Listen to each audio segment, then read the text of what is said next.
Terjebak lewat COD, pencuri perkakas ditangkap korban.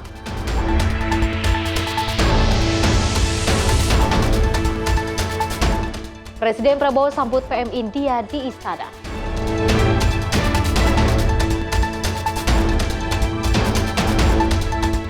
Erdogan sambut Sekjen NATO di Ankara.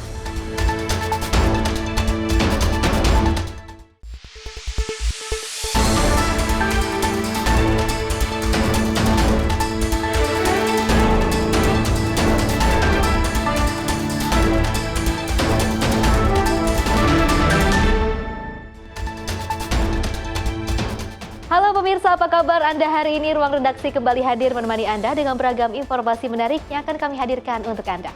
Bersama saya Messi Rahmadi, inilah Ruang Redaksi selengkapnya.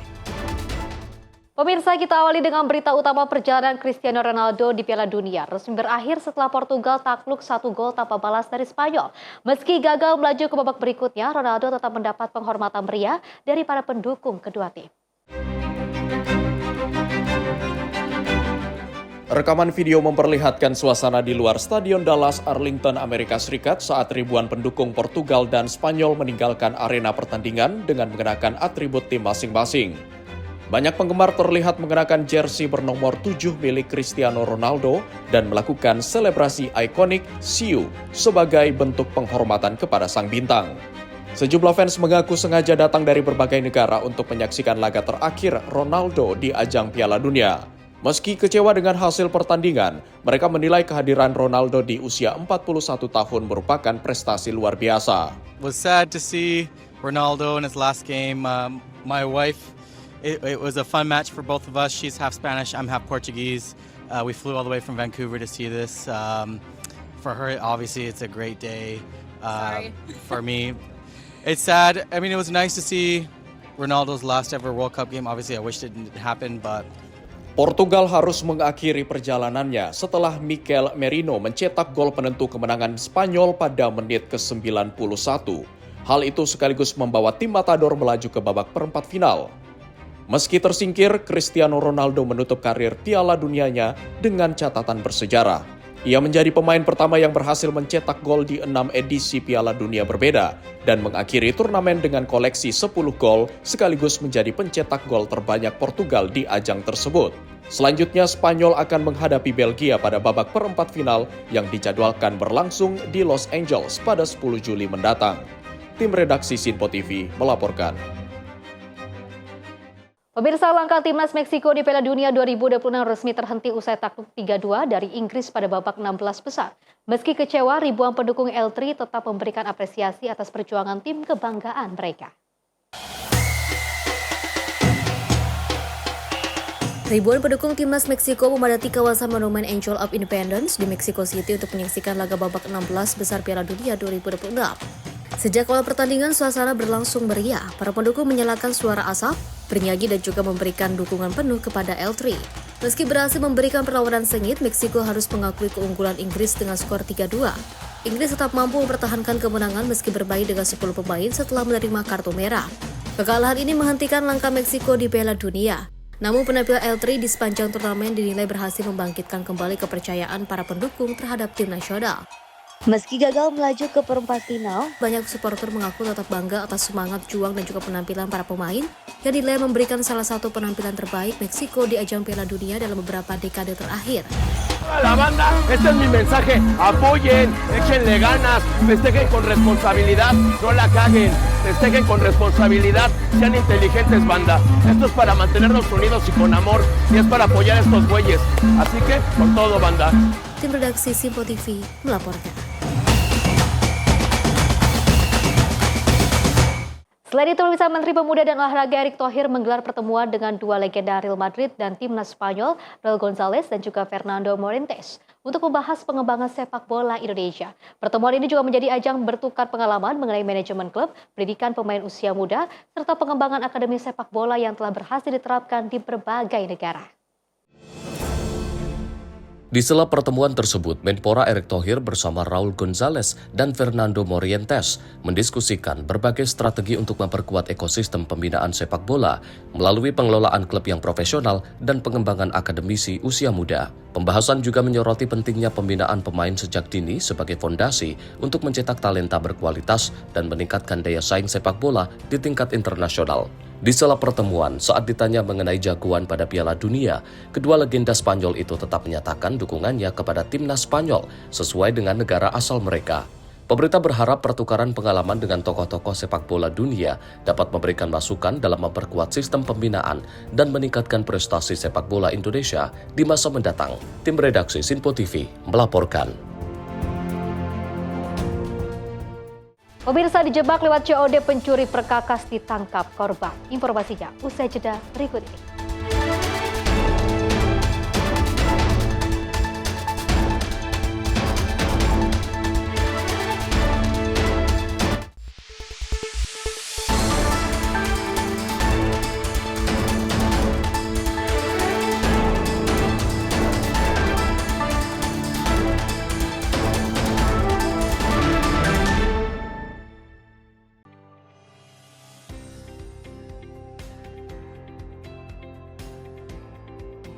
Beragam informasi terbaru hadir menemani Anda sebelum memulai hari. Waktu terbaik dengan rangkaian topik terpilih, dikemas dengan ulasan yang mendalam. Mengangkat isu yang tengah menjadi pembicaraan paling hangat, agar pagi Anda lebih semangat. Jadi pastikan pagi hari Anda lebih bermakna bersama rangkaian berita yang telah kami rangkum untuk Anda. Sembarakan pagi Anda bersama Menyapa Indonesia Pagi. Setiap Senin hingga Jumat pukul 5 pagi. Hanya di Sinpo TV.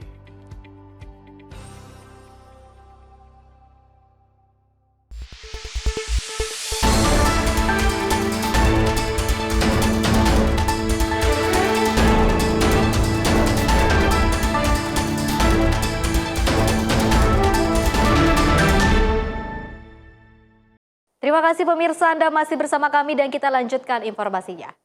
Pemirsa, spesialis pelaku pencurian perkakas pertukangan di salah satu proyek perumahan di Kota Makassar, Sulawesi Selatan tidak berkutik saat diamankan oleh warga. Pelaku dijebak oleh korbannya sendiri saat menjual barang hasil curian secara online dengan sistem cash on delivery atau COD.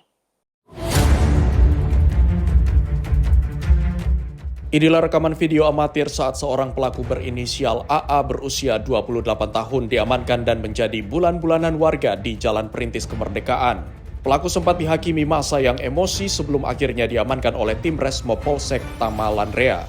AA merupakan satu di antara 3 komplotan spesialis pencurian perkakas pertukangan di Kecamatan Tamalanrea, Kota Makassar, Sulawesi Selatan.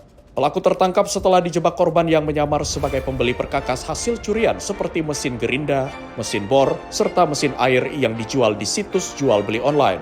Jadi pelaku masuk ke area lokasi proyek pembangunan rumah, terus mengambil alat pertukangan seperti bor listrik dan gurinda, termasuk dengan mesin air. Kemudian pada saat itu, keesokan harinya korban baru mengetahui kalau barang-barang tersebut telah hilang dicuri. Sampai terungkap, bisa terungkap karena korban berinisiatif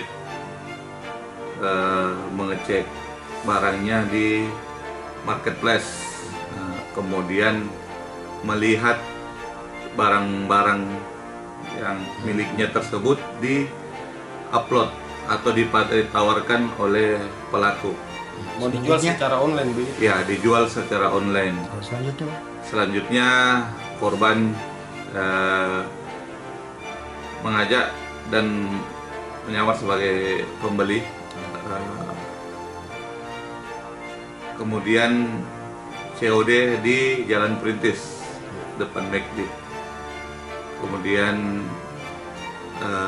berhasil diamankan bersama dengan petugas, kemudian dibawa ke Polsek untuk dilakukan proses penyidikan lebih lanjut. Untuk mempertanggungjawabkan perbuatannya, pelaku dijerat dengan pasal 477 ayat 1 dengan ancaman hukuman 5 hingga 7 tahun penjara. Sementara itu, 2 rekan pelaku yang berhasil lolos sambil membawa barang bukti saat proses COD kini masih dalam pengejaran polisi. Dari Makassar, Sulawesi Selatan, jurnalis Sinpo TV melaporkan. Pemirsa, sebuah mobil listrik ringsek usai menabrak tiang lampu penerangan jalan serta beton pembatas jalan layang Nontol Antasari, Kebayoran Baru, Jakarta Selatan pada Senin siang. Diduga sedan listrik hitam tersebut hilang kendali lantaran kaget karena adanya kendaraan lain yang menyerobot jalurnya. Beginilah kondisi mobil sedan listrik dengan nomor polisi B1633SNQ usai menabrak tiang lampu jalan dan beton pembatas jalan layang Nontol atau JLNT di ruas Jalan Isa Kandar Syah, Kebayoran Baru, Jakarta Selatan. Kecelakaan bermula saat mobil listrik tersebut melaju dari underpass Trunojoyo menuju JLNT Antasari. Namun tiba-tiba dari jalur kiri muncul kendaraan lain yang hendak masuk ke jalur menuju JLNT Antasari, sehingga pengemudi kaget dan membanting setir menabrak tiang lampu jalan. Kalau kata drivernya itu awalnya dia ngindari mobil dari jalur kiri ke kanan. Dia dari arah mana? Dari arah Dari arah underpass dia mau ke arah ke flyover. Nah, terus karena ada mobil masuk dari jalur kiri ke kanan, dia nggak bisa ngindarin, ngantem lampu penerangan jalan. Dia kondisinya kencang apa? Oh, katanya sih enggak, katanya. Cuman itu sempat dia nabrak mobil yang dari arah kirinya itu, cuman kepental ke kanan. Petugas Laka Lantas yang tiba di lokasi langsung mengevakuasi sedan naas tersebut ke unit Laka Lantas Polres Jakarta Selatan. Tak ada korban jiwa dan luka, namun kemacetan panjang di sekitar lokasi tak bisa dihindari. Dari Jakarta, jurnalis Info TV melaporkan. Pemirsa, kebakaran di tempat pemrosesan akhir TPA Jatiwaringin, Kecamatan Mau, Kabupaten Tangerang, Banten telah melewati hari ke-7. Pada Senin siang, proses pemadaman masih terus berlangsung oleh petugas gabungan dan puluhan warga terdampak masih bertahan di posko pengungsian akibat kepulan asap yang menutupi permukiman. Puluhan warga terdampak kepulan asap kebakaran TPA Jatiwaringin, Kecamatan Mau, Kabupaten Tangerang, Banten pada Senin siang masih bertahan di tempat pengungsian yang disediakan pemerintah setempat di kantor desa Tanjakan Mekar. Hingga hari ke-7, masih ada 28 warga yang masih bertahan di posko pengungsian di kantor desa, lantaran rumah mereka tertutup kepulan asap dari kebakaran TPA tersebut. Salah satu pengungsi, Kipti, mengatakan dirinya sudah 7 hari bersama keluarga mengungsi di kantor desa yang dijadikan posko pengungsian, dikarenakan rumahnya terdampak kepulan asap. Kurang lebih udah 7 hari sih, Om. Iya, betul. Kalau boleh diceritakan Kondisinya udah jauh memprihatinkan sih, jadi benar-benar full asap. Apalagi kan saya juga ada ibu ya, lansia yang punya asma, itu pengaruh banget sih untuk paru-paru, sih bahaya sih untuk kesehatan juga. Iya betul, ada anak-anak juga sih. Kebanyakan sih di sini lansia, ibu hamil sama anak-anak sih. Untuk bantuan sih alhamdulillah ya di sini tercukupi, kayak bantuan logistik, makan, kasur pun kita tercukupi semua. Sementara itu, Kepala Desa Tanjakan Mekar, Uti, mengatakan hingga saat ini dari ratusan jiwa yang mengungsi, sebagian sudah kembali ke rumah mereka masing-masing. Dari data terakhir masih ada 20 jiwa yang bertahan di tempat pengungsian. Kalau untuk hari yang ke-7 sekitar 20 orang. Jumlah total sih semalam hampir 180. Mungkin sebagian warga ada yang pulang dulu, ya mungkin yang belum mandi mungkin balik dulu. Insya Allah mungkin ya secepatnya ke pengungsian. Kami pemerintah Desa Tanjakan Mekar ya selalu memberikan himbauan dan memberikan masukan ya, karena walaupun bagaimana juga asap TPA itu sangat luar biasa, karena asap TPA itu mengandung racun. Jadi khawatir masyarakat kami ya memang untuk keseharian itu udah terdampak betul. Cuman ini kejadian untuk minggu-minggu ini kebakaran TPA sangat luar biasa. Meski demikian, petugas gabungan dari BPBD, TNI Polri, KLHK, tim Manggala Agni dari Kementerian Kehutanan dan sejumlah instansi terkait masih berupaya memadamkan titik api yang masih menyala. Dari Tangerang, jurnalis Info TV melaporkan. Pemirsa, kabel utilitas di trotoar Jalan Gunung Sahari Raya Pademangan, Jakarta Utara semrawut. Parahnya sejumlah tiang penyangganya nyaris roboh dan membuat pejalan kaki khawatir tertimpa.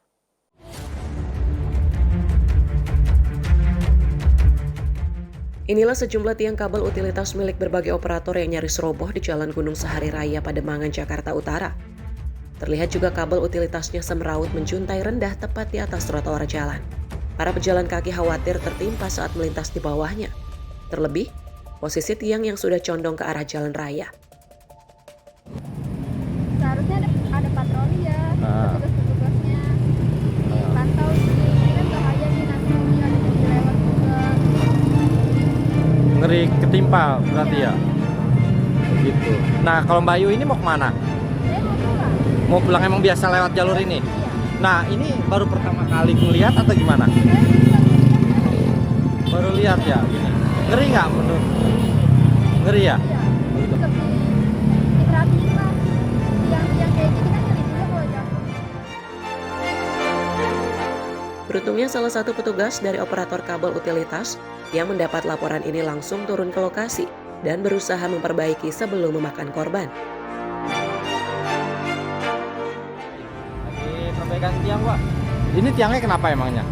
Awalnya sih kayaknya kena kontainer. Jadi kabel tiang yang lain kena, jadi ya tower gini juga kena tiangnya. Pada mau roboh ya, Pak? Mau roboh. Nah, ini tiang abang ini ada berapa tiang? Ada satu, Pak, dari Bali. Bali satu. Nah, tiang-tiang lain kan ini juga pada mau roboh semua nih. Itu tiang dari mana tuh? Oh, itu mah provider yang lain, Pak. Oh, belum. Bukan tiang kita. Jadi ini cuma benernya cuma satu tiang aja? Tiang doang. Oh, yang lain belum ya? Yang lain belum. Diduga peristiwa ini terjadi akibat kabel utilitas tersangkut kendaraan yang melintas. Warga berharap perbaikan ini tidak hanya sementara. Pihak dinas dan operator diminta merapikan seluruh jaringan kabel utilitas di jalur ini, agar trotoar kembali aman untuk pejalan kaki. Dari Jakarta, Dio Malau, Sinpo TV melaporkan.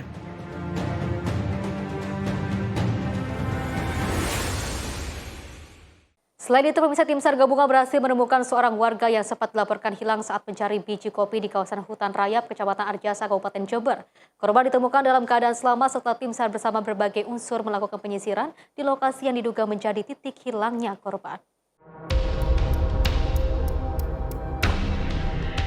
Korban bernama Awa, 66 tahun, warga Dusun Gading, Desa Darsono, Kecamatan Arjasa, Kabupaten Jember, ditemukan pada Senin sore di kawasan hutan tidak jauh dari lokasi awal dilaporkan hilang. Sebelumnya, tim rescue Posar Jember dari kantor SAR Banyuwangi tiba di lokasi dan segera berkoordinasi dengan seluruh unsur terlibat untuk melakukan penyisiran di area pencarian.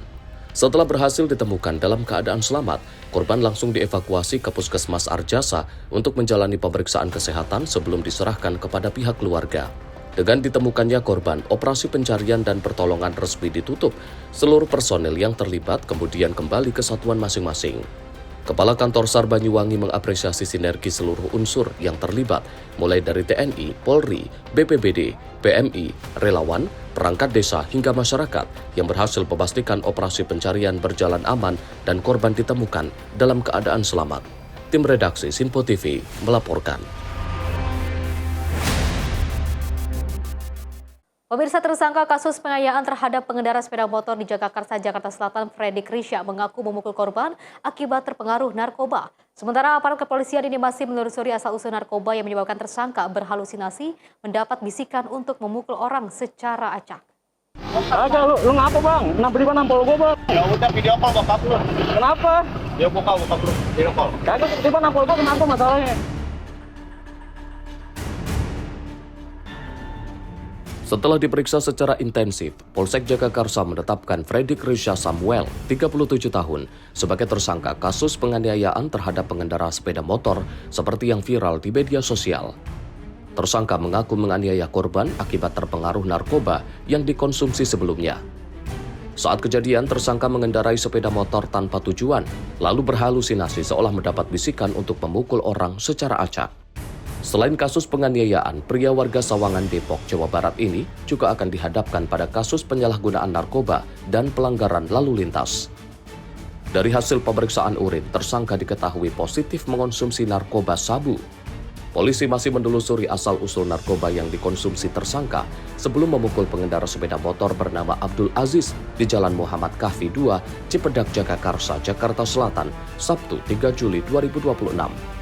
Polsek Jagakarsa juga sudah berkoordinasi dengan unit lalu lintas lantaran tersangka tak mengenakan helm saat berkendara. Dan motifnya adalah dia cuma pengen memukul. Ya, jadi katanya ada bisikan dia pengen memukul seseorang aja di jalan itu. Itu yang kita dapat keterangan dari diduga penganiaya. Bu, tadi kan melakukan tes urin ya Bu, hasilnya? Betul. Jadi untuk tes urin kita sudah lakukan, dia positif memakai narkoba. Jadi dia positif untuk memakai narkoba. Jadi siapa Bu? Jadi sama. Statusnya sekarang gimana Bu? Udah tersangka apa? Sudah tersangka.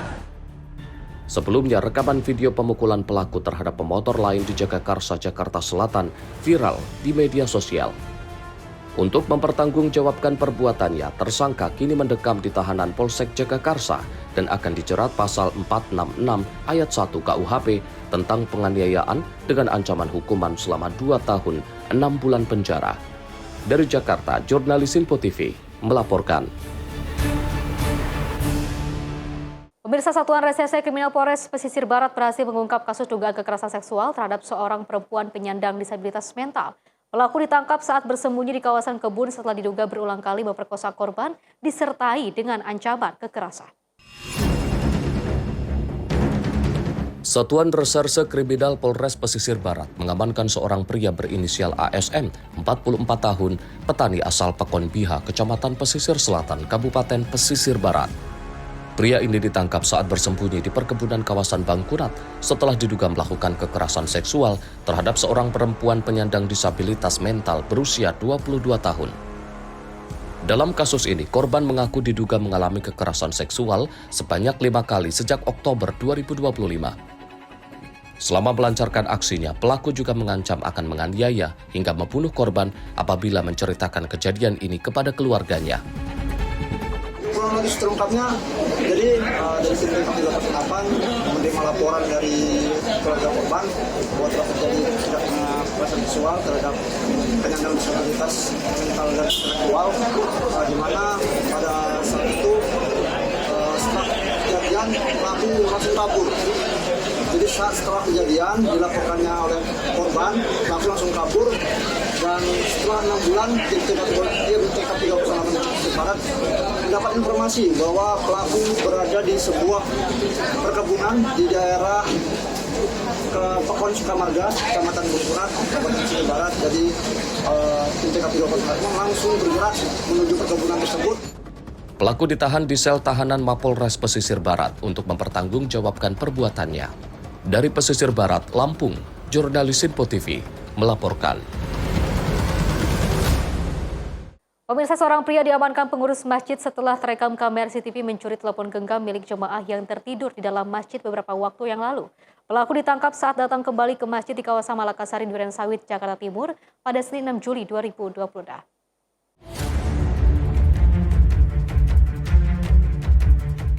Inilah rekaman kamera pengawas CCTV masjid yang merekam dugaan pencurian ponsel jemaah masjid yang tertidur di dalam Masjid Darun Nikmah, Malakasari, Durensawit, Jakarta Timur pada beberapa waktu lalu. Terlihat terduga pelaku masuk ke dalam masjid dan mengambil telepon genggam yang terletak ditinggal tidur oleh pemilik. Usai kejadian pada Senin 6 Juli 2026 siang, terduga pelaku kembali mendatangi masjid dan juga langsung diamankan pengurus DKM masjid bersama dengan petugas yang mengenali pelaku dari rekaman kamera pengawas CCTV saat aksi pencurian. Andrean Duyono. Umur berapa? 43. Tinggal di mana? Jaya. Udah keluarga. Udah. Dia lagi tidur di dalam aja, Pak. Handphone apa yang diambil? Handphone nggak tahu handphone apa tuh, Pak. Terus dikemanakan? Jual, Pak.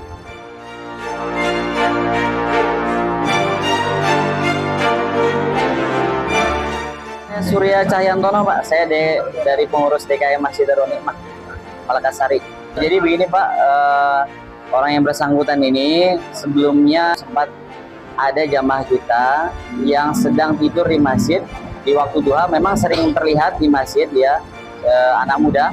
Entah dia mungkin kerja malam, terus paginya istirahat.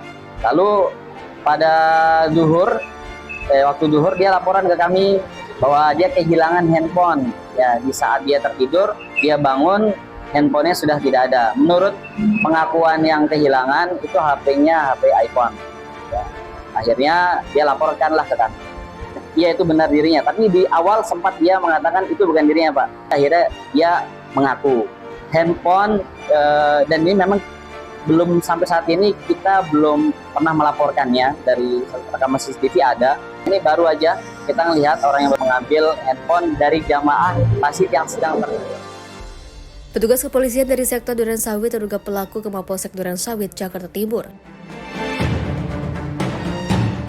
Dari Jakarta, jurnalis Simpo TV melaporkan.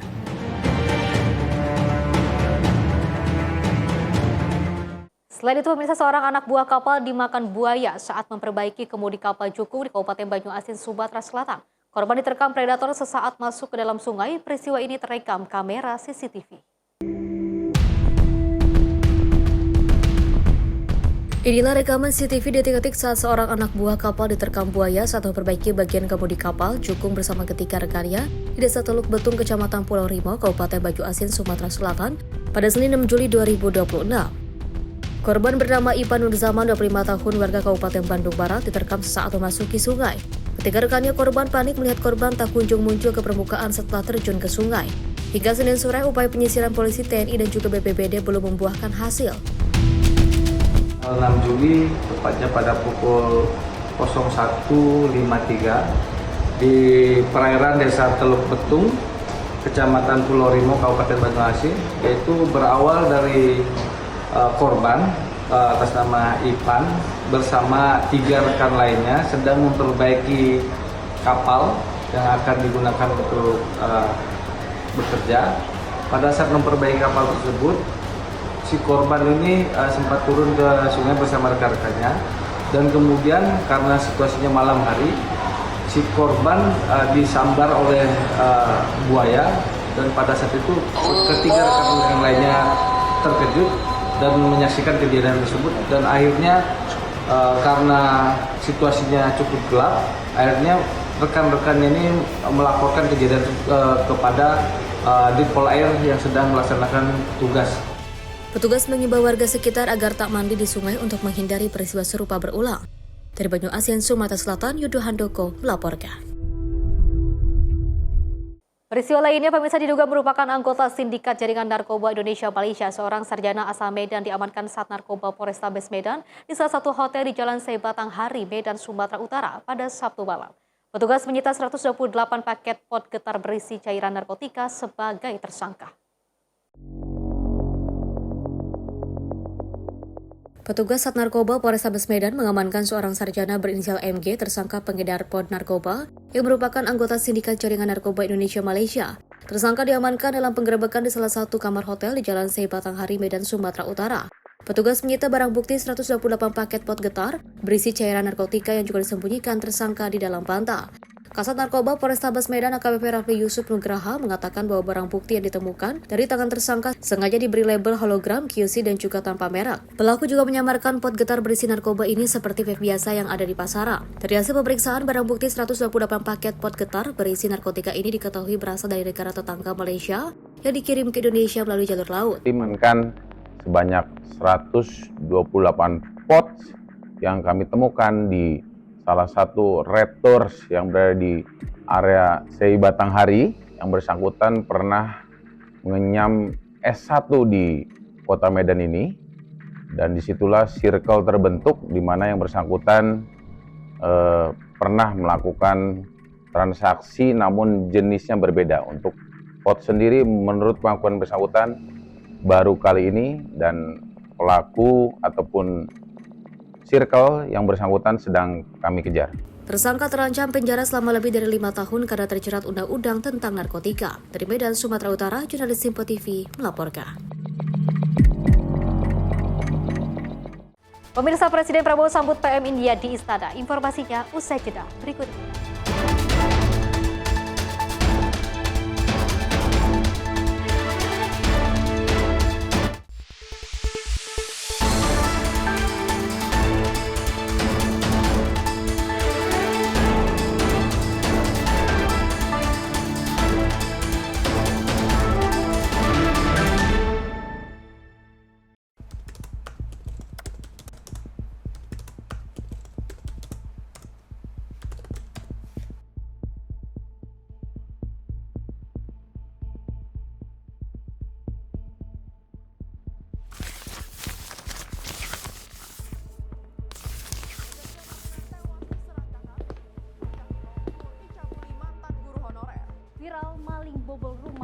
siang hari. Polisi bongkar peredaran narkoba jaringan internasional. Dugaan pembunuhan mayat dalam drum belum terungkap. Lagi, lansia tewas dengan penuh luka bacok. Mengaku tidak dinafkahi suami, seorang ibu bunuh anak kandung. Treskrim Polres Goa mengepung rumah terduga pelaku pencurian di Desa Bontoala, Kecamatan Palangga. Sally, saat akan standby. diamankan. 3, 2, 1. Di balik setiap peristiwa selalu ada fakta yang tersembunyi. Saksikan catatan kriminal setiap Senin hingga Jumat hanya di Simpo TV.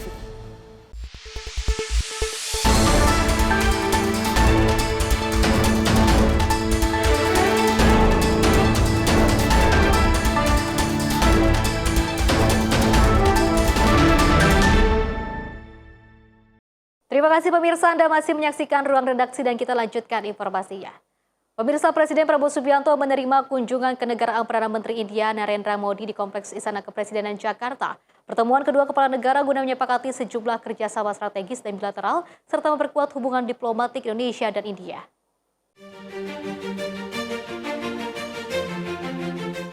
Perdana Menteri India Narendra Modi melangsungkan kunjungan kenegaraan ke Indonesia pada 6 hingga 8 Juli 2026. Adapun pada Selasa 7 Juli 2026 bertempat di Istana Merdeka, Kompleks Istana Kepresidenan Jakarta.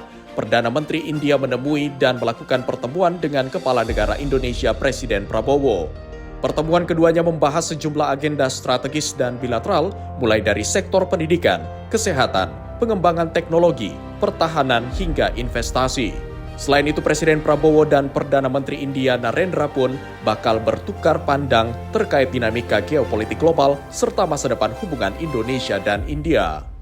Sementara itu, usai melangsungkan pertemuan dengan Presiden Prabowo, Kepala Pemerintahan India tersebut dijadwalkan bakal berkunjung ke Yogyakarta untuk mendukung upaya restorasi Candi Prambanan. Kegiatan itu menjadi penutup rangkaian agenda Perdana Menteri India Narendra di Indonesia sebelum dijadwalkan bakal bertolak langsung ke Australia guna melanjutkan lawatan kenegaraan lainnya. Dari Jakarta, Dio Malau, Sinpo TV melaporkan. Pemirsa, Presiden Prabowo Subianto menyematkan anugerah tanda kehormatan kepada Perdana Menteri India Narendra Modi atas kontribusi aktif memperkuat kemitraan strategis dengan Indonesia. Penghargaan serupa pernah diberikan Indonesia pada masa kepemimpinan Perdana Menteri India pertama, Jawaharlal Nehru dahulu.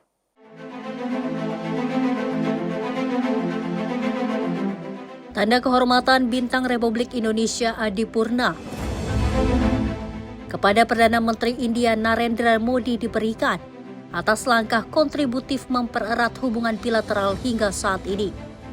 Presiden Prabowo mengungkapkan, faktor latar belakang budaya dan sejarah yang lama jadi hal utama dalam menjaga persahabatan dan juga kerjasama antara Indonesia dan India. Hal ini disampaikan Prabowo usai menyampaikan keterangan pers di Istana Merdeka, Jakarta pada Selasa siang. Prabowo menyebut penghargaan serupa pernah diberikan India kepada Indonesia pada masa kepemimpinan Perdana Menteri pertama India, Jawaharlal Nehru, yang memelopori gerakan non-blok. Hari ini, saya sebagai Presiden Republik Indonesia mengucapkan terima kasih kepada Yang Mulia Perdana Menteri Narendra Modi karena bersedia menerima anugerah tanda kehormatan tertinggi dari negara Republik Indonesia, yaitu Bintang Republik Indonesia Adipurna. Kami terima kasih Perdana Menteri Modi bersedia menerima.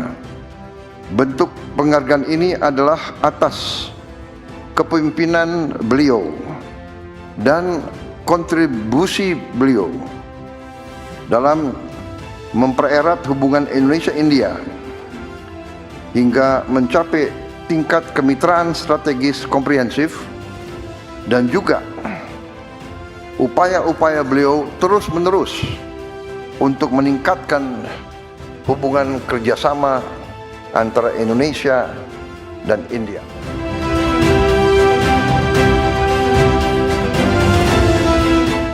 Dari Jakarta, Max Muntero Nabayu, Sinpo TV melaporkan.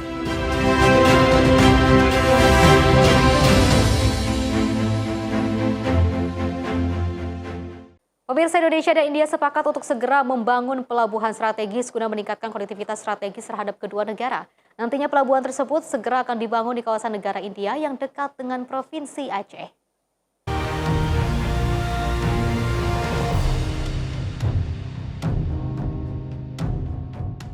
Presiden Prabowo Subianto memastikan Indonesia akan mendukung penuh pembangunan pelabuhan di Kepulauan Andaman dan Nicobar, India untuk menjadi pelabuhan strategis penghubung ke Indonesia. Adapun nantinya dari sisi Indonesia sendiri, Presiden Prabowo menyebut akan melakukan pengembangan dan pembangunan pelabuhan di Sabang Provinsi Aceh agar mempercepat konektivitas antar kedua negara. Kesepakatan ini dipandang terlebih kerjasama ekonomi menjadi salah satu pilar utama dalam hubungan bilateral antara Indonesia dan India. Hal ini disampaikan usai menyampaikan keterangan pers bersama Perdana Menteri India di Istana Merdeka Jakarta pada Selasa siang. Hubungan antara masyarakat kedua negara juga akan semakin erat dengan meningkatnya konektivitas. Untuk itu saya menyampaikan dukungan terhadap pembangunan pelabuhan di Kepulauan Andaman dan Nicobar di India, dan juga pengembangan dan pembangunan pelabuhan Sabang di Aceh sebagai penghubung strategis antara Pulau Sabang dan Kepulauan Andaman dan Nicobar di India. Dari Jakarta, Max Montero Nabayu, Sinpo TV melaporkan.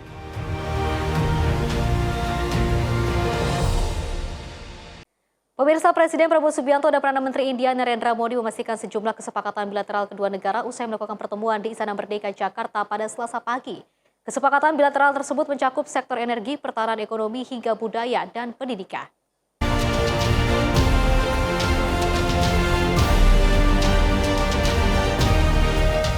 Kesepakatan bilateral yang berhasil dicapai antara Indonesia dan India mulai dari sektor politik, yakni perluasan kemitraan melalui peningkatan intensitas pertukaran kunjungan tingkat tinggi, serta koordinasi erat pada mekanisme konsultasi bilateral hingga penguatan kerjasama antar lembaga seperti lembaga think tank and parliamentary friendship group.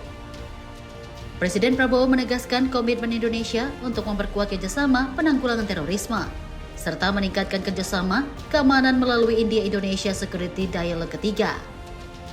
Adapun kesepakatan ini turut menyoroti kepada pendalaman pengembangan kapasitas di bidang teknologi baru, penanggulangan kejahatan lintas negara, hingga pengembangan infrastruktur digital. Selain itu, demi meningkatkan upaya konektivitas, Indonesia dan India akan membangun pelabuhan masing-masing untuk terhubung antar kedua negara. Hal ini disampaikan Presiden Prabowo saat memberikan keterangan pers bersama Perdana Menteri India di Istana Merdeka Jakarta pada Selasa siang. Kedua negara memandang kerjasama ekonomi sebagai salah satu pilar utama hubungan bilateral. Untuk itu kami berkomitmen untuk meningkatkan perdagangan bilateral secara signifikan melalui percepatan pembahasan Indonesia-India Preferential Trade Agreement dan peninjauan upgrading ASEAN-India Trade in Goods Agreement I3. Guna memperkuat kerjasama sektor keuangan, kami menyambut baik kemajuan pembahasan sistem pembayaran lintas batas berbasis QR, cross-border QR payment linkage antara Indonesia dan India. Sistem ini diharapkan dapat meningkatkan efisiensi transaksi sekaligus memperkuat ketahanan sektor keuangan. Lebih lanjut, Indonesia dan India juga menyatukan sikap untuk menghadapi kondisi geopolitik terkini, baik secara regional maupun global. Dari Jakarta, Max Montero Nabayu, Sinpo TV melaporkan.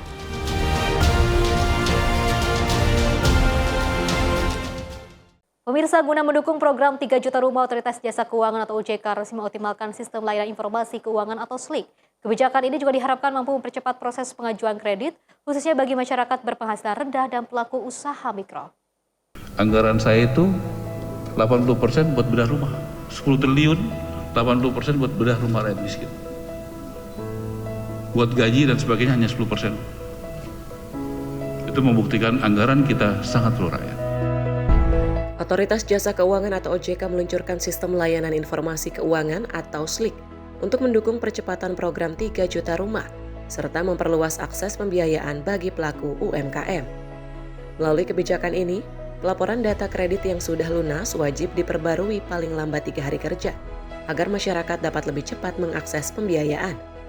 Menteri Perumahan dan Kawasan Permukiman Marwarar Sirait menyambut baik langkah OJK tersebut, yang dinilai menjadi bukti keberpihakan pemerintah dalam memperluas akses kredit bagi masyarakat berpenghasilan rendah.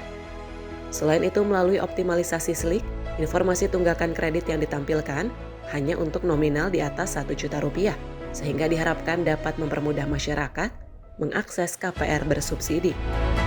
Inilah kepentingan rakyat untuk diberikan kesempatan, dan Ibu sudah memberikan keadilan.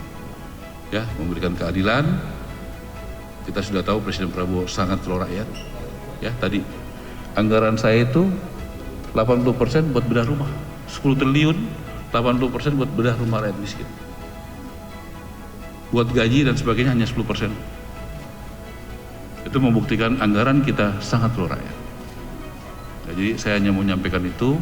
Terima kasih, dan ini adalah bukti nyata dari keberpihakan OJK kepada rakyat, kepada program 3 juta rumah yang sangat bisa kita rasakan. Itu aja, semoga Tuhan membalas kebaikan Ibu Ketua OJK dan jajaran komisioner dan tim yang sudah berbuat kebaikan nyata bagi rakyat Indonesia, terutama rakyat kecil. Sementara itu, Ketua Dewan Komisioner OJK, Frederika Widyasari Dewi menyampaikan, optimalisasi SLIK dilakukan untuk mempercepat akses pembiayaan masyarakat, khususnya dalam pengajuan kredit perumahan. Menurutnya, melalui kebijakan baru ini, data kredit yang sudah lunas akan diperbarui paling lambat 3 hari kerja, dari yang sebelumnya dapat memakan waktu hingga 1 bulan lebih. Dan hari ini OJK mendukung melalui optimalisasi SLIK.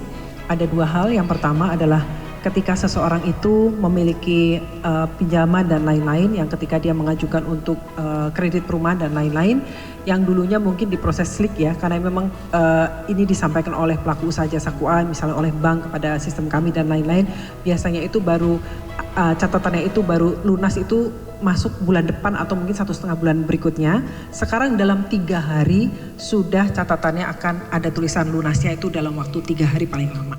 Dari Jakarta, Jihan Nabila, Mutia Anggiani, Sinpo TV melaporkan. Informasi lainnya, pemirsa, Komisi 4 DPR RI melaksanakan kunjungan kerja spesifik ke Provinsi Kalimantan Selatan untuk memastikan penguatan ketahanan pangan nasional berjalan dari hulu hingga hilir. Dalam kunjungan ini, rombongan meninjau gudang komoditas pangan Perum Bulog, Banjarbaru, serta kesiapan mitigasi dampak El Nino sebagai langkah antisipasi perubahan iklim. Kunjungan kerja Komisi 4 DPR RI diawali dengan peninjauan ke gudang komoditas pangan Perum Bulog, Banjarbaru untuk melihat langsung kesiapan cadangan dan distribusi pangan. Selanjutnya, rombongan meninjau Balai Veteriner Banjarbaru guna memastikan kesiapan mitigasi dampak fenomena El Nino yang diperkirakan terjadi pada musim kemarau 2026. Komisi 4 DPR RI menegaskan penguatan sistem logistik pangan menjadi bagian penting dalam menjaga stabilitas pasokan, melindungi petani dan peternak, serta mendukung terwujudnya swasembada pangan secara berkelanjutan. Di sini kami ingin melihat berapa banyak stok yang ada di sini, apakah cukup untuk cadangan beras di daerah ini, dan juga kualitas daripada beras itu sendiri. Melalui pengawasan dan dukungan kebijakan, Komisi 4 DPR RI berkomitmen memastikan ketahanan pangan nasional tetap terjaga di tengah tantangan perubahan iklim dan dinamika pasokan pangan. Tim redaksi Sinpo TV melaporkan. Pemirsa, pemerintah seharusnya menetapkan logo Hari Ulang Tahun ke-81 Republik Indonesia melalui mekanisme pemungutan suara terbuka. Hal ini disampaikan Kepala Badan Komunikasi Pemerintah RI Muhammad Kodari dalam keterangan persnya di Jakarta pada Senin 6 Juli 2026. Kepala Badan Komunikasi Pemerintah RI Muhammad Kodari menyampaikan pemerintah melibatkan publik secara langsung dalam pemilihan logo Hari Ulang Tahun ke-81 RI melalui mekanisme pemungutan suara. Logo peringatan Hari Ulang Tahun ke-81 kemerdekaan RI lahir dari aspirasi publik secara kolektif dan bukan semata-mata keputusan pemerintah. Kodari menuturkan dengan demikian, logo peringatan HUT ke-81 kemerdekaan RI bukan hanya jadi milik pemerintah, tapi juga jadi milik seluruh rakyat Indonesia. Lebih lanjut, ia pun menyampaikan apresiasi pemerintah kepada masyarakat yang telah berpartisipasi dalam pemungutan suara tersebut. Keterlibatan aktif masyarakat jadi bukti nyata semangat kemerdekaan tetap hidup dan berdenyut di hati setiap warga negara. Maka ini menjadi sebuah tonggak sejarah baru, karena untuk pertama kalinya pemerintah melibatkan masyarakat secara langsung dalam menentukan identitas visual peringatan Hari Ulang Tahun Kemerdekaan Republik Indonesia melalui mekanisme voting terbuka. Pada masa voting, sebanyak 68.569 masyarakat dari berbagai daerah dan diaspora Indonesia berpartisipasi memberikan suara untuk memilih satu dari 5 logo yang telah lolos tahapan seleksi sebelumnya. Berdasarkan hasil pemungutan suara, alhamdulillah, logo karya Fajar Novario, desainer asal Padang, Sumatera Barat, terpilih sebagai pemenang dengan meraih 30.699 suara atau 44,73% dari total suara yang masuk. Hasil tersebut menunjukkan komitmen pemerintah dalam menghargai pilihan publik. Logo Hari Ulang Tahun ke-81 Kemerdekaan Republik Indonesia benar-benar dipilih oleh masyarakat. Sejalan dengan tema besar peringatan HUT ke-81 Republik Indonesia tahun ini, bagi pemerintah, keterlibatan masyarakat dalam proses ini merupakan langkah awal untuk membangun tradisi baru yang lebih perhatian, inklusif, dan kolaboratif. Tim redaksi Simpo TV melaporkan. Pemirsa, pemerintah juga menegaskan keselamatan, kesehatan, dan kesejahteraan para peserta program Sarjana Penggerak Pembangunan Indonesia sebagai prioritas utama. Tentunya hal ini disampaikan Kepala Badan Komunikasi Pemerintah RI Muhammad Kodari dalam keterangan persnya di Jakarta pada Senin 6 Juli 2020. Kepala Badan Komunikasi Pemerintah RI Muhammad Kodari menyampaikan, pemerintah berkomitmen untuk terus menyempurnakan program pelatihan SPPI atau Sarjana Penggerak Pembangunan Indonesia. Esensi penting seperti pembentukan karakter, kepemimpinan, kedisiplinan, dan rasa cinta tanah air tetap dipertahankan. Namun untuk metode pelaksanaannya akan lebih disesuaikan. Penyempurnaan ini pun dinilai tidak akan mengurangi kualitas para kader yang akan ditempatkan sebagai pengelola dan manajer di Koperasi Desa, Kelurahan Merah Putih atau KDKMP, dan Kampung Nelayan Merah Putih atau KNMP. Pemerintah tidak menutup mata. Pemerintah menerima setiap saran dari masyarakat sebagai wujud kepedulian bersama. Sebagai langkah nyata dan bentuk tanggung jawab, pemerintah telah mengevaluasi secara menyeluruh dan memutuskan untuk menyempurnakan konsep pelatihan ini. Jika sebelumnya pelatihan ini berbasis latihan dasar kemiliteran dan manajerial yang cukup padat, ini diubah menjadi pelatihan bela negara dan manajerial. Perubahan ini sama sekali tidak akan mengurangi kualitas para sarjana penggerak kita. Esensi penting seperti pembentukan karakter, kedisiplinan, kepemimpinan, dan rasa cinta tanah air akan tetap dipertahankan. Namun metode pelaksanaannya ini lebih disesuaikan agar lebih efektif dan ramah terhadap kondisi fisik serta mental para peserta. Langkah penyempurnaan ini diambil untuk memastikan program semakin tepat sasaran. Pemerintah yakin dengan metode yang lebih humanis bisa menghasilkan generasi penggerak yang tidak hanya kompeten secara keilmuan, tetapi juga memiliki semangat bela negara, serta akan menimbulkan kepercayaan masyarakat yang semakin kuat. Tim redaksi Simpo TV melaporkan. Pemirsa, pemerintah juga mempertahankan tarif listrik pada triwulan 3 tahun 2026 untuk periode Juli hingga September 2026 bagi 13 golongan pelanggan non-subsidi. Hal ini sebagai langkah jaga daya beli masyarakat di tengah dinamika ekonomi global.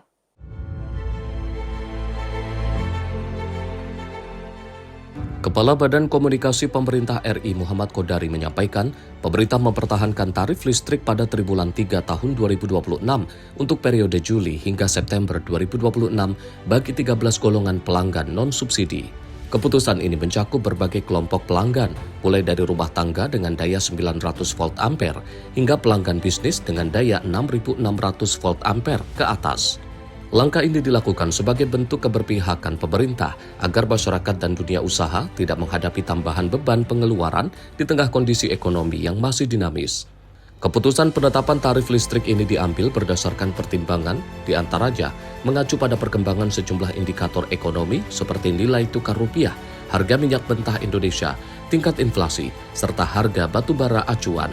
Berdasarkan data Kementerian Energi dan Sumber Daya Mineral, realisasi indikator ekonomi pada periode Februari hingga April 2026 menunjukkan nilai tukar rupiah berada di kisaran Rp16.959.32 per dolar Amerika Serikat. Harga minyak Indonesia sebesar 96,12 dolar Amerika Serikat per barel. Inflasi sebesar 0,21%. Serta harga batubara acuan sebesar 70 dolar Amerika Serikat per ton sesuai dengan kebijakan Domestic Market Obligation.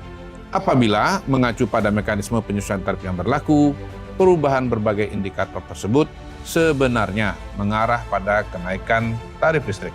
Namun, pemerintah memutuskan untuk tidak memberlakukan penyesuaian tarif karena menjaga stabilitas ekonomi dan daya beli masyarakat menjadi prioritas utama bagi pemerintah. Kodari menuturkan bahwa penetapan tarif listrik bagi pelanggan non-subsidi ini mengacu pada Peraturan Menteri ESDM Nomor 7 Tahun 2024, di mana regulasi tersebut mengevaluasi tarif setiap 3 bulan berdasarkan perkembangan parameter ekonomi. Selain mempertahankan tarif golongan non-subsidi, pemerintah juga pastikan tarif listrik untuk 24 golongan pelanggan bersubsidi tetap tidak mengalami perubahan. Tim redaksi Sinpo TV melaporkan. Pemirsa, Kodam 5 Brawijaya resmi memulai program karya bakti skala besar di Kabupaten Bangkalan, Jawa Timur. Program ini juga menjadi wujud sinergi TNI Angkatan Darat dan pemerintah daerah dalam mempercepat pembangunan serta meningkatkan kesejahteraan masyarakat.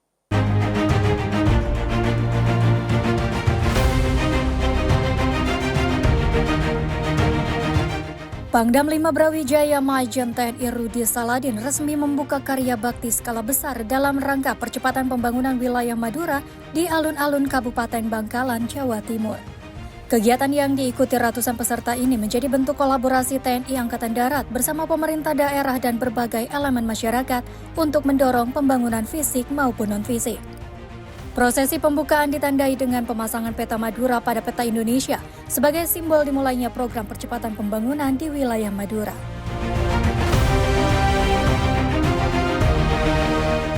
Dalam sambutannya, Pangdam 5 Brawijaya menegaskan karya bakti TNI Angkatan Darat merupakan wujud nyata pengabdian kepada masyarakat sekaligus implementasi operasi militer selain perang untuk membantu pemerintah daerah mengatasi berbagai kesulitan masyarakat.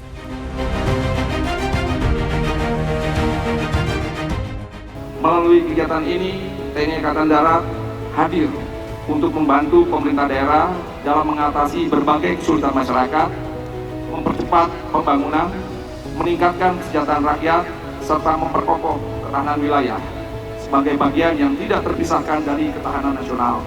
Rakyat merupakan ibu kandung TNI. Kehadiran prajurit TNI dengan masyarakat diharapkan mampu memberikan solusi atas berbagai permasalahan yang dihadapi, menumbuhkan optimisme, mempererat kemanduran TNI dengan rakyat, serta menghadirkan manfaat yang dapat dirasakan secara nyata oleh masyarakat. Adapun program Bakti TNI Angkatan Darat tahun 2026 meliputi berbagai sasaran fisik.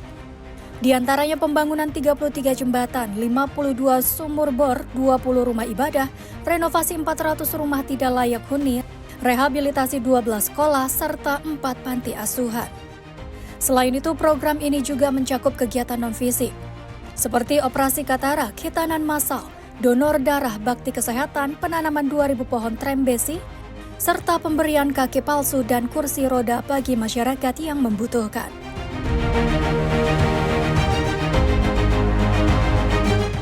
Dalam hal ini, Gubernur Jawa Timur Hovifah Indar Parawansa menyatakan, sinergi antara TNI, pemerintah daerah, dan masyarakat menjadi kunci dalam mempercepat pembangunan yang merata sekaligus memperkuat semangat gotong royong di Jawa Timur. Jihan Nabila, Sinpo TV melaporkan.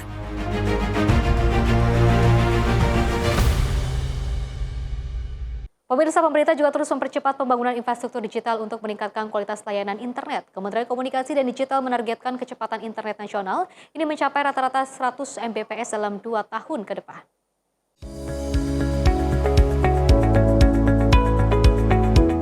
Kementerian Komunikasi dan Digital menargetkan kecepatan internet nasional mencapai rata-rata 100 Mbps dalam 2 tahun mendatang.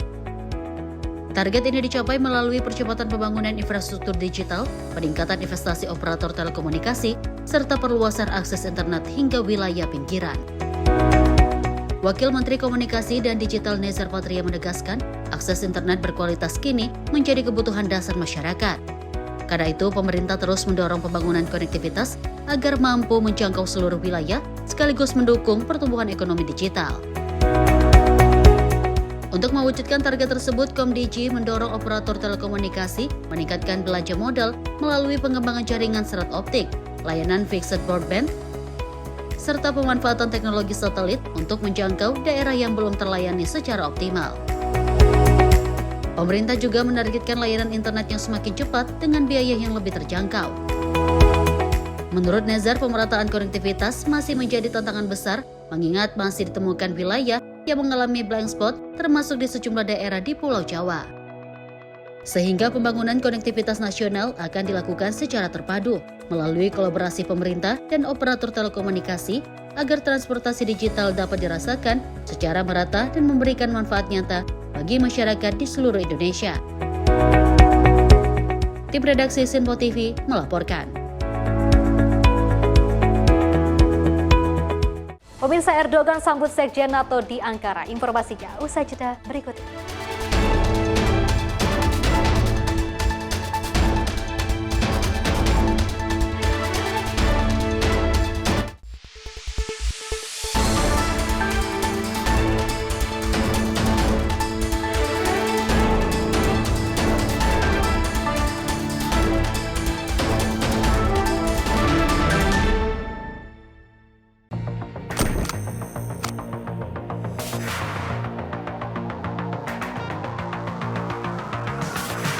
Setiap hari, beragam peristiwa tersaji tak pernah lepas dari sorotan kami.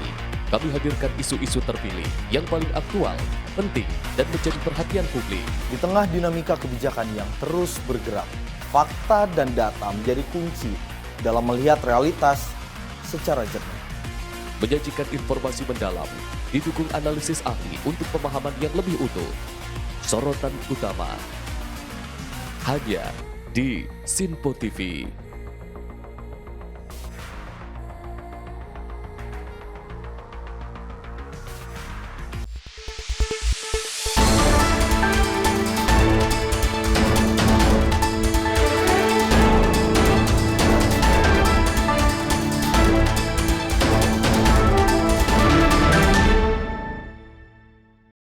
Terima kasih pemirsa, Anda masih bersama kami dan kita lanjutkan informasinya. Pemirsa, Presiden Turki Recep Tayyip Erdogan menyambut Sekretaris Jenderal NATO Mark Rutte di Kompleks Kepresidenan Bestep, Ankara pada Selasa waktu setempat. Pertemuan ini juga menandai dimulainya KTT NATO yang berfokus pada penguatan kapabilitas pertahanan negara-negara anggota. Mark Rutte tiba di Kompleks Kepresidenan Bestepe dan disambut langsung oleh Presiden Turki Recep Tayyip Erdogan. Keduanya berjabat tangan sebelum memulai rangkaian KTT NATO yang berlangsung selama 2 hari. KTT ini dihadiri para pemimpin dari 32 negara anggota NATO. Agenda utama pertemuan adalah mengubah peningkatan anggaran pertahanan menjadi kekuatan militer yang lebih siap operasi serta memperluas produksi industri pertahanan. Sebelumnya, negara-negara anggota NATO telah menyepakati target investasi sebesar 5% dari produk domestik bruto untuk sektor pertahanan dan keamanan hingga tahun 2025. Presiden Amerika Serikat Donald Trump selama ini terus mendorong negara-negara Eropa agar menanggung porsi yang lebih besar dalam pembiayaan pertahanan aliansi.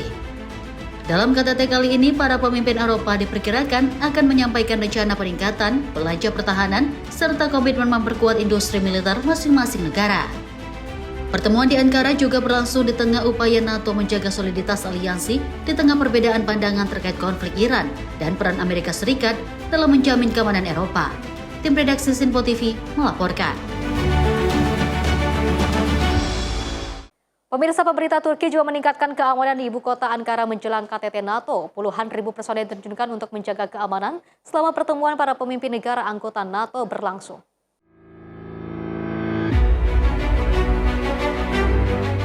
KTT NATO dijadwalkan berlangsung pada Selasa hingga Rabu dan menjadikan Turki tuan rumah ajang tersebut.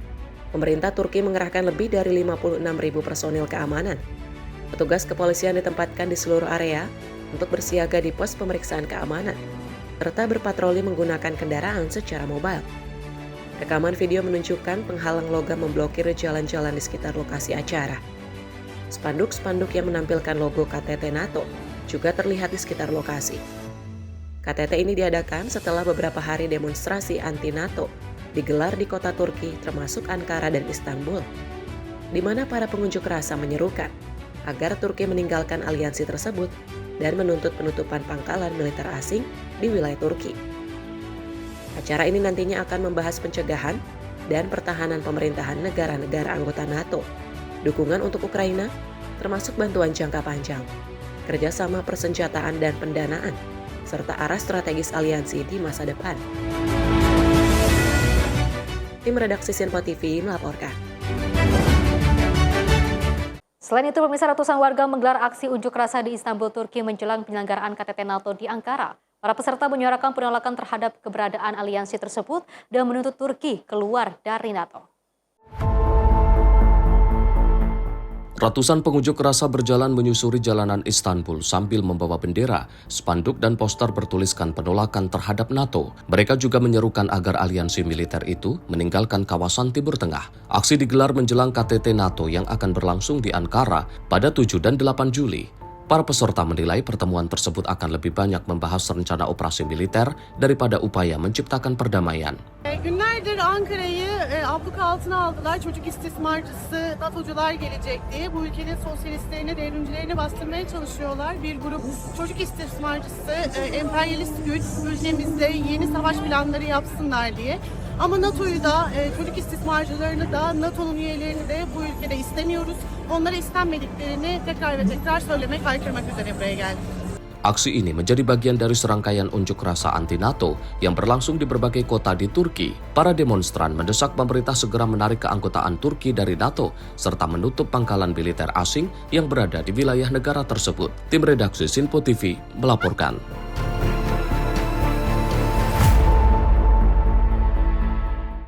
Pemirsa, pemerintah Indonesia berencana untuk mengirim delegasi tingkat tinggi untuk menghadiri upacara pemakaman pemimpin tertinggi Iran, Ayatollah Ali Khamenei.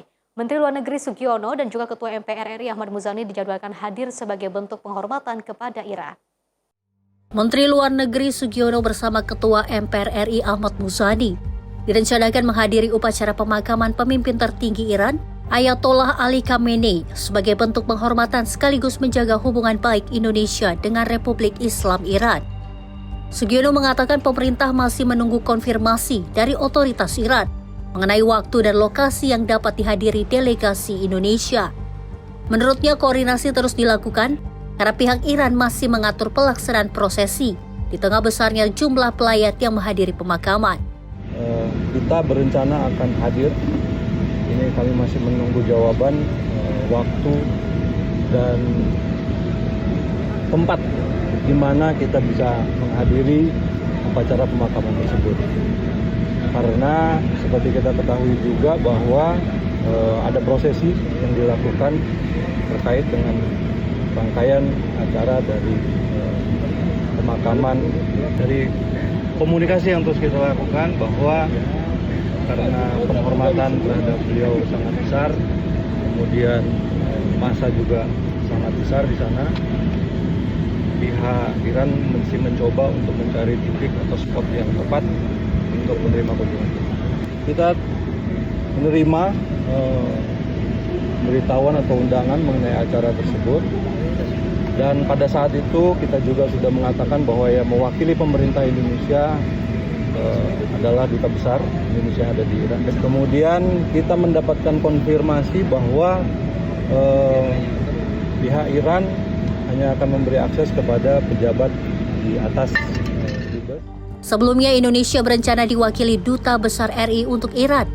Namun setelah mendapat informasi bahwa akses hanya diberikan kepada pejabat di atas level duta besar, pemerintah memutuskan menyiapkan delegasi tingkat tinggi yang dijadwalkan menghadiri prosesi pemakaman pada 9 Juli 2026. Tim redaksi Sinpo TV melaporkan. Pemirsa, ribuan warga Iran yang mengikuti prosesi penghormatan terakhir bagi pemimpin tertinggi Iran, Ayatollah Ali Khamenei, melampiaskan kemarahan mereka dengan melempari foto Presiden Amerika Serikat Donald Trump pada Senin waktu setempat.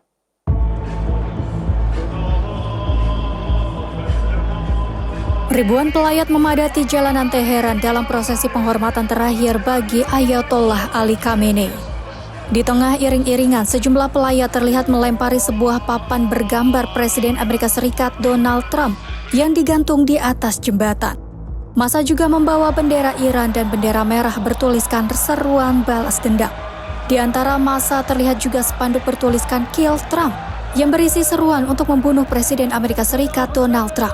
Mereka terus meneriakkan yel-yel "Hi there, hi there" sebagai simbol perlawanan.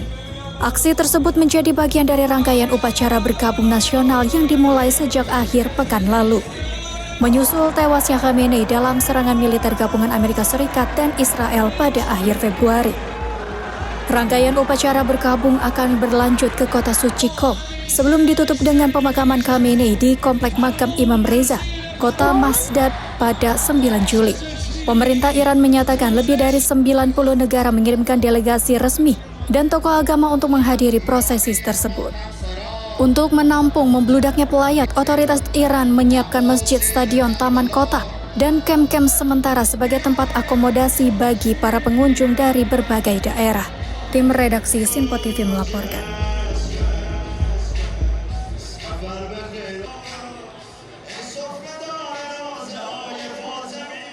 Selain itu, pemirsa, jutaan warga Iran memadati jalan-jalan ibu kota Teheran untuk mengikuti prosesi pemakaman pemimpin tertinggi Iran, Ali Khamenei. Warga Iran datang memberikan penghormatan terakhir sekaligus menyatakan tekad untuk meneruskan perjuangan sang pemimpin.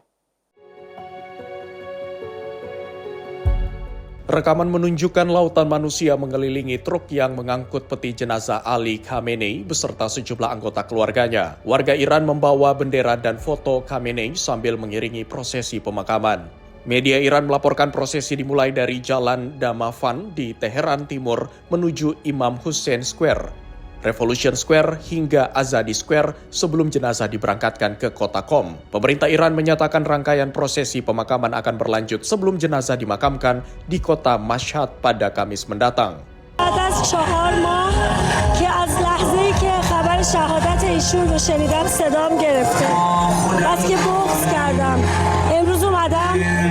هم پرچممو ببرم بالا هم عکس رهبرمو ببرم بالا که اینجاست قلبمه هم که بهشون بگم که تا ابد راهشون رو ادامه میدن. Suasana haru menyelimuti sepanjang rute prosesi. Sejumlah personel militer turut mengawal iring-iringan pemakaman yang dihadiri jutaan warga dari berbagai daerah. Kehadiran mereka bukan hanya untuk mengucapkan selamat tinggal, melainkan juga menegaskan komitmen untuk meneruskan perjuangan yang diyakini telah ditinggalkan oleh sang pemimpin. Rangkaian upacara penghormatan dijadwalkan berlangsung hingga 9 Juli nanti. Tim redaksi Sinpo TV melaporkan.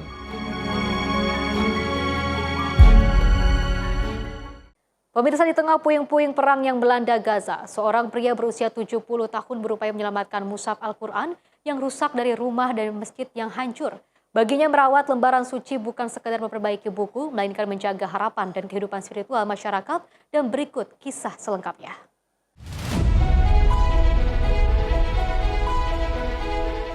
Di kamp pengungsi Al-Salti, kota Gaza, Zamil Mikdad dengan telaten memperbaiki satu persatu mushaf Al-Quran yang rusak akibat serangan dan juga kebakaran selama konflik berlangsung. Setelah tempat percetakan dan perpustakaan tempat ia bekerja hancur, Mikdad memilih mengabdikan waktunya untuk merestorasi mushaf yang berhasil diselamatkan warga dari rumah maupun masjid.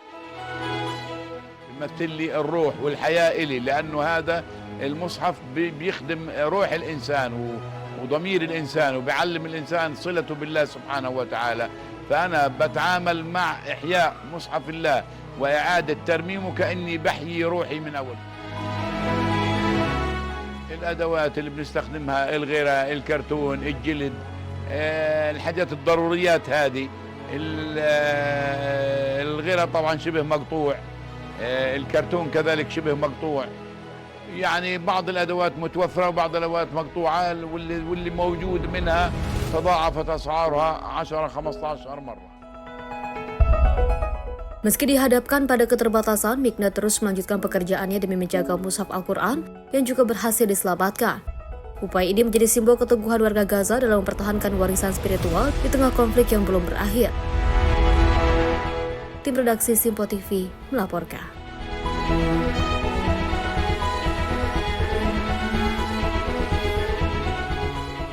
Pemirsa, 21 warga negara Yordania yang juga selamat dari gempa kembar di Venezuela tiba dengan selamat di Amman. Evakuasi dilakukan melalui misi kemanusiaan bersama dengan Yordania dan Qatar. Sebuah pesawat kargo Angkatan Udara Qatar mendarat di Pangkalan Udara Militer Marka Amman pada Minggu dini hari. Pesawat ini membawa 21 warga Yordania yang dievakuasi dari Venezuela setelah gempa kembar melanda negara tersebut pada 24 Juni lalu. Setibanya di bandara, para penyintas disambut oleh pejabat Yordania, Qatar, dan Venezuela, serta tim khusus yang juga membantu proses kedatangan mereka. Alhamdulillah, احنا من كاراكاس وصلنا والنزال يعني كثير بالمرة هذه كثير شغلات وفي كثير مساعدات بس بيننا جوا في كثير مشاكل كمان بس الحمد لله أنا عندي كلها موجودة وودونا الطيارة وهينا وصلنا بالسلامة عمان. Tim redaksi Sipo TV melaporkan. Pemirsa, ribuan umat Katolik memadati Sungai Bakau di Provinsi Bulacan, Filipina untuk mengikuti Pagoda Fluvial Parade. Tentunya tradisi ini digelar sebagai bentuk penghormatan kepada salib suci Wawa yang dianggap memiliki nilai sejarah dan spiritual bagi masyarakat setempat.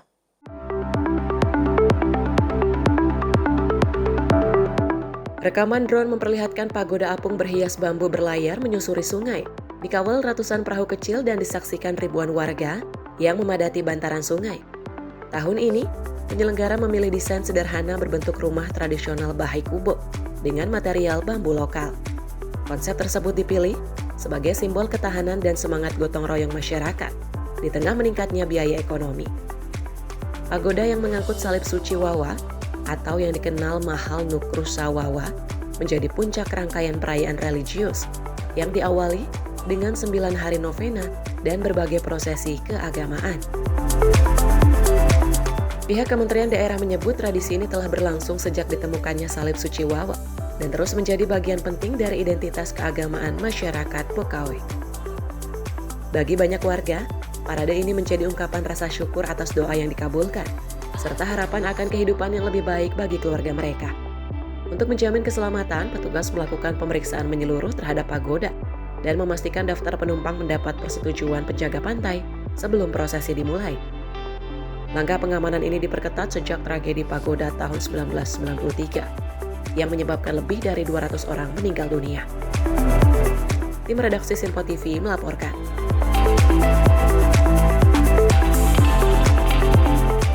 Pemirsa, pemerintah Kota Seoul mengubah ruang di bawah jembatan Hangang menjadi galeri seni digital terbuka. Beragam tampilan visual berwarna menghidupkan kawasan tepi Sungai Han dan juga menawarkan pengalaman wisata baru bagi masyarakat.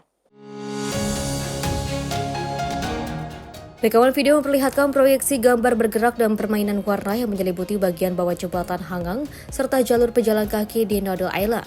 Instalasi yang diberi nama Atelier Noodle ini memadukan teknologi projection mapping, efek suara, dan juga animasi digital untuk mengubah struktur beton menjadi ruang pameran seni terbuka. Pengunjung mengaku terkesan dengan suasana yang tenang, sejuk, dan jauh lebih menarik dari yang dibayangkan. Lokasi ini dinilai mudah untuk diakses dan berpotensi menjadi salah satu destinasi wisata budaya yang menarik bagi wisatawan lokal maupun mancanegara. 홈페이지에 들어가 봤더니 광고가 올라와서 우연찮게 이렇게 시간이 돼서 보러 왔는데 예상보다 너무 조용하고 시원하고 그리고 굉장히 화려한 영상이 있어서 이런 좋은 곳이 있었나 깜짝 놀랐고요. Pengembangan Atelier Noodle merupakan bagian dari proyek Noodle Global Art Island yang juga digagas pemerintah Metropolitan Seoul untuk menjadikan Noodle Island sebagai pusat seni dan juga kebudayaan di kawasan Sungai Han. Proyek penataan kawasan tersebut ditargetkan rampung pada tahun 2028 sebagai bagian dari upaya memperkuat daya tarik wisata dan ruang publik Kota Seoul. Tim redaksi Simpo TV melaporkan.